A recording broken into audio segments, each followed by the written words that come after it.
네, 류미리 기자 안녕하세요. 네, 안녕하세요. 앞서 말씀드린 대로 장애인 전용 주차구역의 비율을 명시한 조례안이 화제가 되고 있습니다.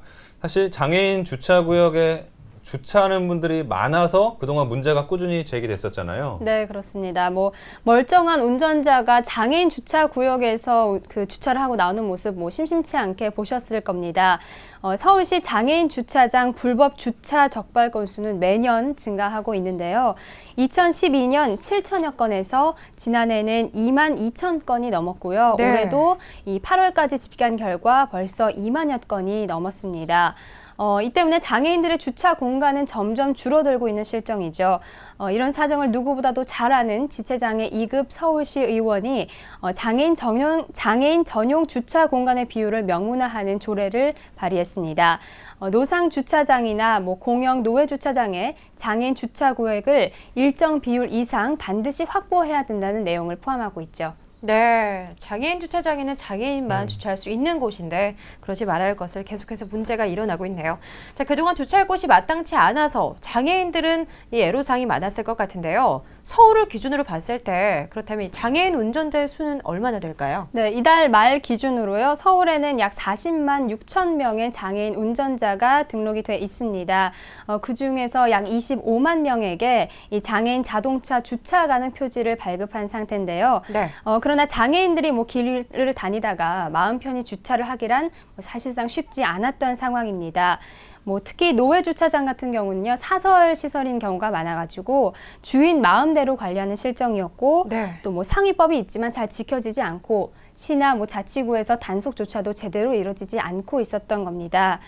기존에는 부설 주차장만 이 구획을 의무화하는 규정이 있었지만 노상이나 노회 주차장은 이런 규정조차도 없어서 사실상 장애인들에겐 사각지대였던 거죠. 그렇군요. 네, 그러면 이번에 발의되는 조례에 따르면 장애인 주차구역이 어느 정도의 비율로 설치를 해야 되나요? 구체적으로 네. 노상 주차장 그 면적에 따라서 정해지는데요. 주차 가능한 규모, 주차 대수가 20대에서 49대, 그러니까 50대 미만인 경우는 한 구획 이상 꼭 확보를 하셔야 하고요. 또 50구간 이상이면 주차 대수의 3% 이상을 장애인을 위한 공간으로 마련을 해야 합니다. 네. 노회 주차장도 마찬가지인데요. 이를 지키지 않을 경우에는 기존은 조례에 따라서 과태료 10만 원을 부과하게 됩니다. 서울시 의회에서 현재 여야 의원들 모두 이 조례안에 대해서는 크게 이견이 없어서 조례는 이르면 올해 안에 시행될 수 있을 것으로 보여집니다. 네, 이 장애인 전용 주차구역을 비율로 정한 것도 중요하겠지만 네. 기존의 장애인 전용 주차구역에 무례하게 주차하는 비양심 운전자들도 많이 있습니다.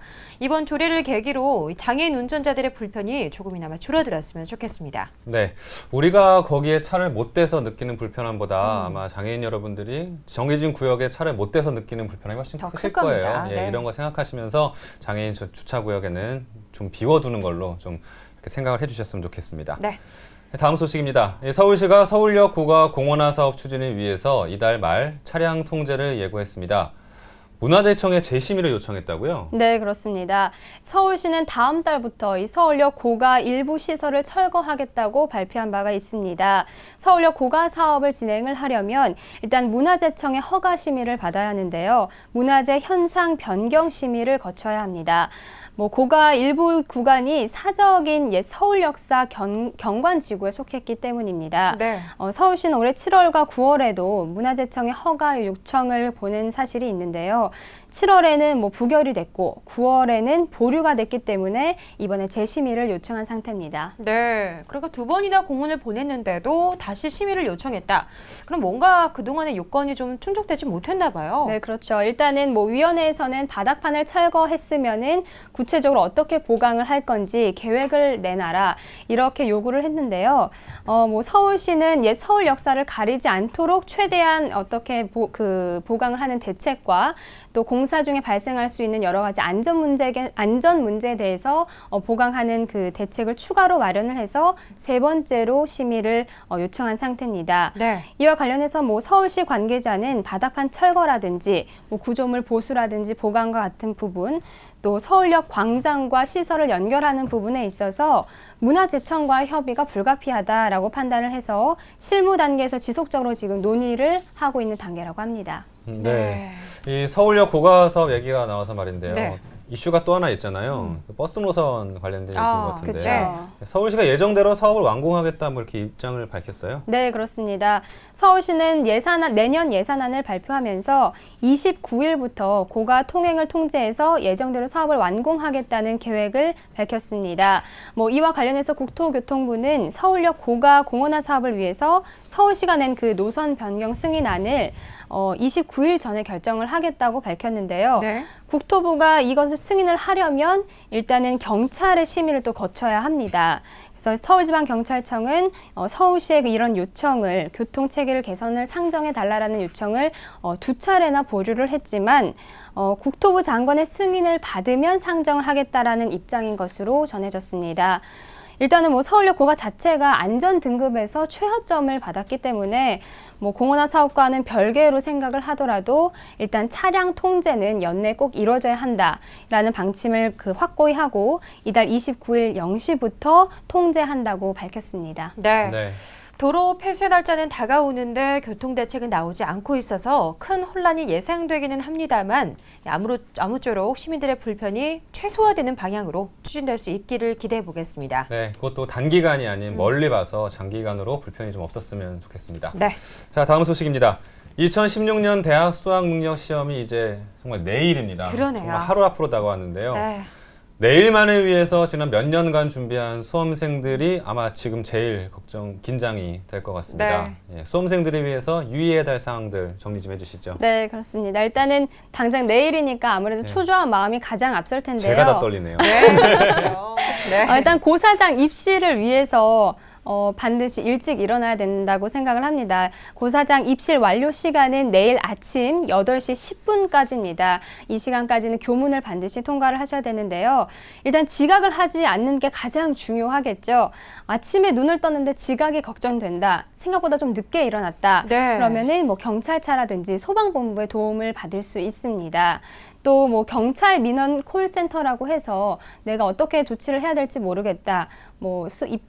입시를 하는 데 있어서 여러 가지 좀 어려움이 있다 하면은 182번 국번 없이 182를 누르면 도움을 요청할 수 있다고 하니까요. 네. 당황하지 말고 침착하게 입시를 꼭 해야 되겠습니다. 네, 네. 이런 방법이 있군요. 정말 그래서는 안 되는데 꼭 이 수능 당일날 저녁에 뉴스를 보면 경찰차나 퀵서비스 타고 고사장 가는 친구도 네. 꼭 있더라고요. 정말 매년 있어요. 항상 네, 있죠. 그렇더라고요. 아침에 좀 여유 있게 준비를 하셔서요. 네. 지각하는 일 없도록 주의하시기 바랍니다. 자, 그리고 고사장에 챙겨가야 할 것, 그리고 가지고 가면 안 될 것도 있다죠. 그쵸. 안내해 주시죠. 일단 시험을 보기 때문에 수험표와 신분증은 반드시 챙겨가야겠습니다. 네. 일단 자기 전에 오늘 미리 챙겨두시는 게 좋겠는데요. 또 가져가지 말아야 할 품목 중에 하나는 전자기기, 휴대전화라든지 요즘에 스마트 시계를 많이 네. 또 사용을 네. 하더라고요. 되겠죠. 그런 전자기기는 반입이 금지된 만큼 집에 두고 가셔야 합니다.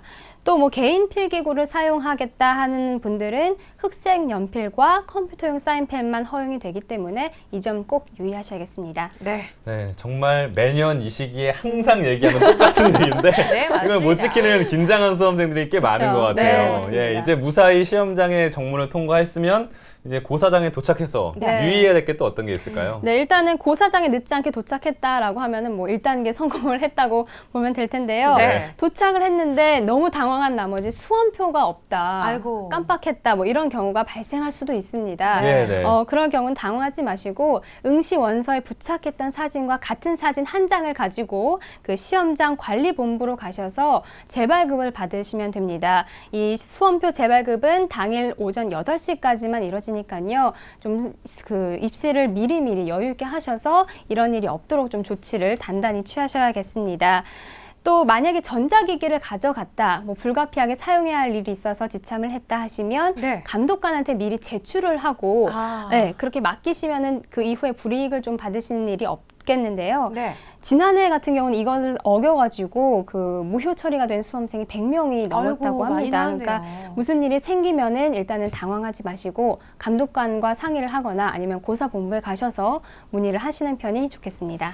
네, 수험생 여러분 모두가 원하는 결과 얻으실 수 있길 바라는 마음으로 저희 TBS에서 준비한 게 있습니다. 바로 기적의 TV 상담받고 대학 가자가 내일 밤 10시부터 2시간 동안 수능 특집 생방송으로 진행됩니다. 네, 정말 편안한 마음으로 내일 시험 무사히 잘 치르시고요. 또 마무리는 수능 분석과 합격 전략을 함께하는 저희 TBS와 함께 하시면 더 깔끔한 마무리가 되지 않을까 네. 싶습니다. 네, 지금까지 수도권 이슈 브리핑 류미리 기자와 함께했습니다. 고맙습니다. 고맙습니다.